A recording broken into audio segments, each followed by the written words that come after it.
नमस्कार, मैं हूँ आलोक दहिया और आप देख रहे हैं मॉर्निंग मंत्रा। मॉर्निंग मंत्रा जो कि है 1st ऑफ अप्रैल 2024 के लिए। सबसे पहले आप सभी को न्यू फ़ाइनेंशियल ईयर की बहुत-बहुत शुभकामनाएँ। उम्मीद करते हैं कि ये नया फ़ाइनेंशियल ईयर हम सब के लिए और भी ज़्यादा बढ़िया और मज़ेदार रहे, ऐसी उम्मीद रखते हैं हम लोग।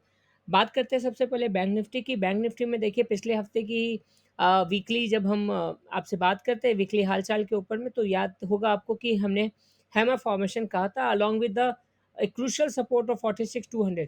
पिछला हफ्ता बड़ा ही उठा-पटक वाला रहा था और उस हफ्ते के बाद का जो रिजल्ट है वो ये है कि फाइनली 46,200 का सपोर्ट लेते हुए और एक हैमर फॉर्मेशन को देखते हुए निफ्टी ने एक बढ़िया बैंक निफ्टी ने एक बढ़िया परफॉर्मेंस उम्दा परफॉर्मेंस दिखाया, बट अभी भी 47,100 के आसपास 200 के आसपास क्लोजिंग देता हुआ दिख रहा है। अभी फिलहाल जो सिचुएशन है, हम उम्मीद कर सकते हैं कि sell on rise banking stocks में होना चाहिए up to the resistance level of 48,000, क्योंकि 48,000 एक क्रूशियल सपोर्ट की तरह, सॉरी, एक क्रूशियल रेजिस्टेंस की तरह काम कर रहा है अभी भी।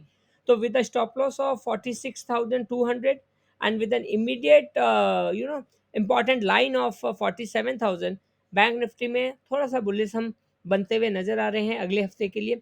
बात करेंगे निफ्टी की, तो निफ्टी की अगर हम बात करें तो निफ्टी में भी जो माहौल है वहाँ पे भी याद होगा आपको, एक तो ये ट्रेंड लाइन, देखिए फाइनली पिछले हफ्ते भी ट्रेंड लाइन के ऊपर की क्लोजिंग थी और हमें ये उम्मीद लग रही थी कि एक ये हैमर फॉर्मेशन था। तो इस हैमर फॉर्मेशन का रिजल्ट हमने देखा भी कि बहुत बड़ी उठा-पटक के बावजूद भी 21,800 का सपोर्ट लेने के बावजूद या उसी के आस-पास, मतलब 3 दिन के इस छोटे से वीक के अंदर हमने निफ्टी के अंदर एक बढ़िया उम्दा बाउंस बैक देखा और वो उम्दा बाउंस बैक निफ्टी को करीब-करीब 22,500 के आस-पास तक लेके भी गया।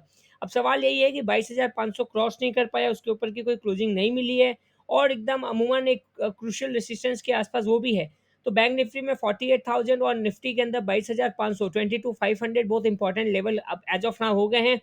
अगले हफ्ते के लिए, कमिंग वीक के लिए जो उम्मीद है वो यही है कि अगर 22,500 के ऊपर की क्लोजिंग दे तो हम फर्दर बड़ी तेजी देखेंगे। अदरवाइज सेल ऑन राइज का फॉर्मूला यहाँ भी रहेगा। ये सेल ऑन राइज इसलिए है कि ये जो गिरावट में जब बहुत सारे लोग दुखी थे, ट्रैप हो रहे थे, वहाँ पर जो भी आपने कुछ स्टॉक खरीदे हैं, परचेज किए हैं, वहाँ पर एक पार्शियल प्रॉफिट बुकिंग बनती है अगर ये आपको एक सेल ऑन राइज का ऑप्शन मिलता है तो। एज ऑफ नाउ जो लग रहा है, और खास ही खास स्टॉक स्पेसिफिक रहने का अभी भी माहौल है, जस्ट बिकॉज ऑफ चुनाव को ध्यान में रखते हुए। तो thank you, thanks a lot and have a great day. Bye bye, take care, portfolio का ख्याल रखिए, आप अपना भी ख्याल रखिए। Thank you.